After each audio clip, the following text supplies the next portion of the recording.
snail. Alright. That just means there'll be 50 more now. Oh well. Maybe the little baby plecos will eat it. Alright.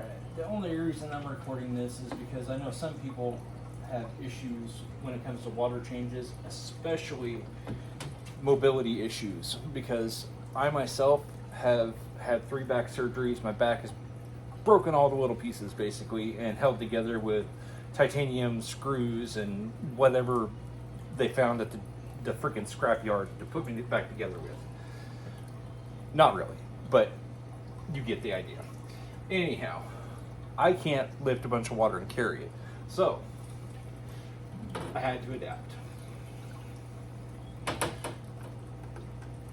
I had to go slow on this one because I've got a few shrimp in there, and I don't want to kill them like a couple days after I bought them. So if you're wondering what this thing is, Python, I think Python, yeah, it's Python, isn't it? The commercial brand? Yeah, Python. I don't have the commercial one. I used to be a plumber, so I made plumber grade stuff. You know, commercial grade stuff. Because I don't want cheap junk. I need this stuff to last for a while. Just to get it out of the way, this is a ball valve. You can, maybe it'll stop trying to focus on me here. Well, even if you can't read it, that's an off and an on. And I actually oriented it so that it would actually be in the right direction, just in case someone besides me is using it. But I set this so it'll hang in a tank. You can sit here and twist it around because I did this with crimped pecs. So if I need to get it and shove it down into gravel, great, I just spilled water. If you need to shove it down into gravel and stir up the substrate while you're pumping the water in, because occasionally I'll have water being siphoned out or pumped out at the same time that I'm sitting here blasting it in there, and I really want to churn that substrate up and get all the gunk out from underneath that's sat there a long time. And you know that really foul stuff that really builds up, you don't want to get your hands in it and everything else, especially if you have, you know, like a cut on your finger. You don't want that getting in there. So anyway, I use PEX tubing with crimp connections. Even though these are copper, they're not sitting in the water long enough to make a difference. Besides, most of it, only this part is sitting in the water. And this is for residential plumbing. So there's no worry about this leaching anything into the tanks, in case anybody was going to ask. These are lead-free brass, so there's no danger at this getting anything into the water system. But anyway, you can sit here and put this into the tank, turn it on as slow or as fast as you want, and this eliminates hauling buckets of water or a watering can. In the case of Alexander Williamson, he was showing us that the other day on his channel, The Secret History Living in Your Aquarium. But what I'm going to do here is I've got a bunch of tannins in this tank, which, as bright as it is, yep, it actually doesn't look that bad on my phone from back here, but this is dark. I drink, you know, my tea's darker than this, but if somebody's urine was this dark, they would need hospitalized.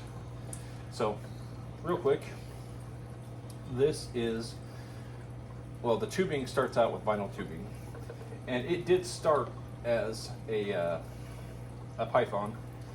I think it was a Python. No, it was not the Python brand. No, yeah, it was. This one was a Python.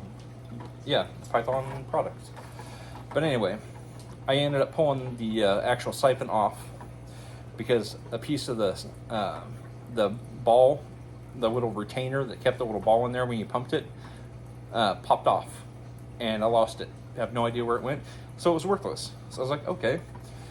And then I saw something on the forums about using a power head to pump it out. I was like, you know what? That sounds like a great idea. So I got an aquarium co-op power head. I took the little suction cup things off there, and I put a small intake sponge filter over top of this, because normally this would be sitting, you know, roughly like that on the side of a tank. And so just to make it a little more compact, I have it flipped around. But yeah, this just sits down in the tank like that. And all the power you actually need for this when you get started.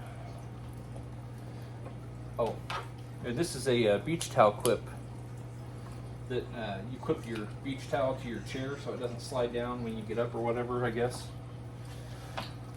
But Aquarium Co-op was nice enough to put like a 4,000 foot cord.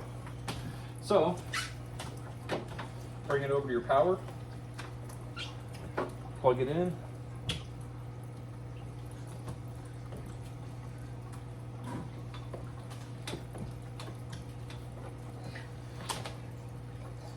and it's stuck. Occasionally I've gotten grit in here and the impeller gets stuck.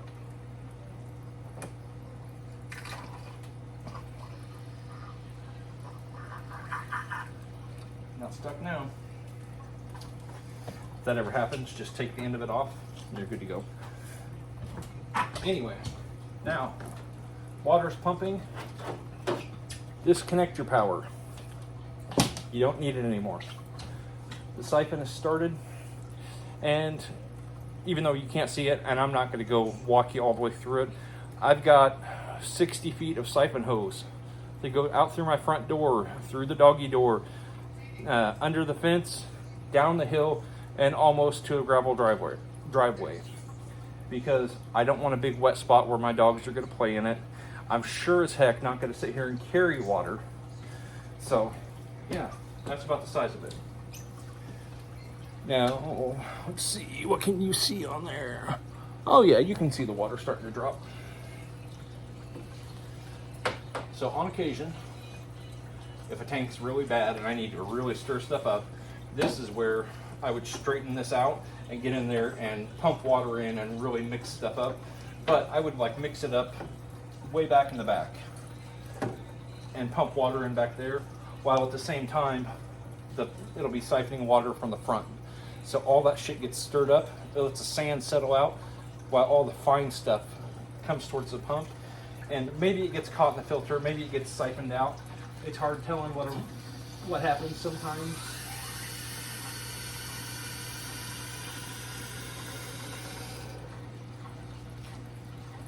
Now, I'm going to take and hold this against the glass to kind of slow some of this down, because I don't want to wash all the sand out. I have real fine sand in here for the Corridoras, because I've got Corridora Paleatus in here. Hopefully that'll stay about like that.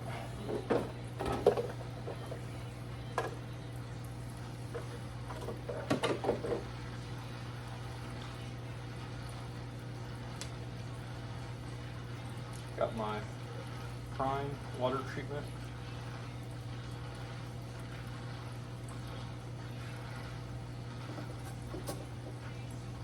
And since this one, the quality of the water was not fantastic, because these little buggers were eating and pooping like crazy. So this is really the only tank I needed to change. They just looked really, really bad because the tannins in there, I put a whole bunch of leaves in there, and it just turned the whole thing dark. But anyway, I can see how much lighter it is up here now. So, for instance, this tank has duckweed, and I'm going to try to limit the amount of duckweed that goes through the other tanks. You can just move it straight to another tank right now, and it will not break the siphon if you've got enough hose full of water. Now my next tank is siphoning. Now my green water, I am not draining that per se. What I am going to do is I am going to take some green water out and put it into some other tanks, because it's green water. It's like crack for fish. And all these guys love it. So we're going to add some fresh water in there.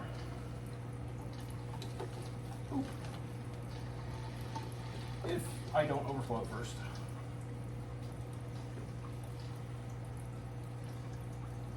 make sure you turn your handle the right way. Correct.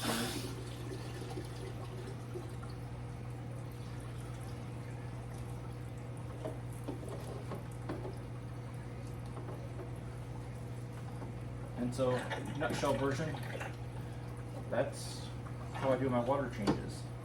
And the heavy lifting for this is a 5-gallon bucket that has my pump and about 5 feet of hose. And then all I have is a plastic splicer. And that's what I use for my hose. I use this no burst, like lay flat hose, similar to the stuff that you would use for, like, well, it's all the new stuff has it now, but I caution you, if you're using some of these, this one is the Aqua Joe. Yeah, this one has crimped metal fittings. Don't cheap out on this, because some of these have like plastic fittings like this. One of my other ones right before this had plastic fittings, and the piece that's supposed to secure it, it like has a metal end, but all the fittings are plastic, and it cracked the fitting. And fortunately, I saw it start to leak before it blew apart. That was not cool. If I had walked away and been at the other end of the house, it could have easily caused $4,000 or $5,000 in water damage before I had seen it.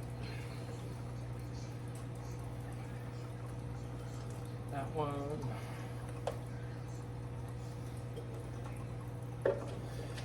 Now, like I mentioned with the green water, I'm going to move duckweed because I really don't want to give everybody duckweed. Maybe just a little here and there, but I'm going to add some green water in here. Got some CPDs.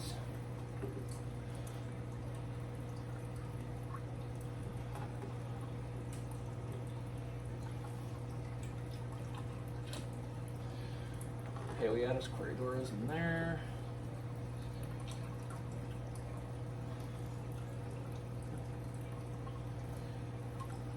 And inside the green water, I've got some endlers, and I've got some pearl danios and a beta. The beta is going to be rehomed here shortly, because if everything works as planned, I'm going to have a bunch of fry inside this green water, living off all the little critters, you know, before long, I hope.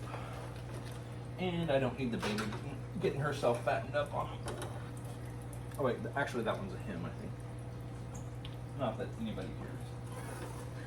But yeah, nutshell is that's how I do my water changes. Bigger tanks is just more of the same. It just takes a little longer. But even my 90-gallon, that it's kind of dark, so you really can't see it over there. The 90-gallon over there, really there's no difference. I just kind of bend the spout so it's pointed kind of at a sponge filter down inside the tank, and then when the water's blasting, it hits that instead of hitting like the dirt, because there's a lot of planted stuff in there, and it keeps it from mixing everything up.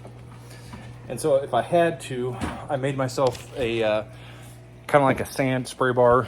It's just a single tube, and then I went with a drill bit, like a 1/64 inch drill bit, really tiny, and made a hole every 1/8 of an inch, and made like 4 rows of holes, and made probably 25 holes on the down or something like that. But I went all the way the length of this pipe, and then I shoved that pipe with a 90-degree connector. It's not crimped or anything, and shoved that right in the end of this, and it makes kind of like a shower head. And I use that for sand. But otherwise, that's how I do my water changes. And I'm gimpy, so it makes my life a whole lot easier. And I'm hoping this will help another gimpy person out there. Have a great night.